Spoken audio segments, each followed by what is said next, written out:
bil, dünya boşaldı.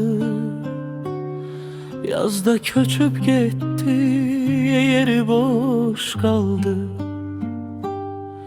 Bahar yüreğimi sensiz kış aldı.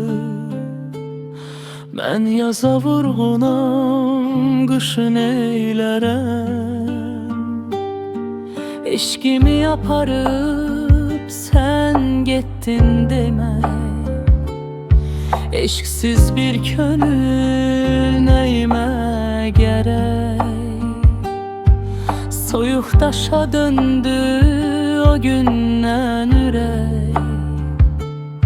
Sinemden asılan daşı neylərəm?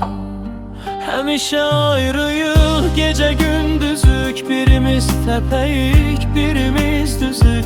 Üstünün qaşıyla tanınar üzük. Əgər üzük yoxsa qaşı neylərəm? Niyə yaşayıram mən, niyə sənsiz? Nə yerə baxmaram, nə göyə sənsiz? Mən ki kör olmuşam hər şeyə sənsiz. Kör gözün üstündə Qaşı neylərəm? Qaşı neylərəm?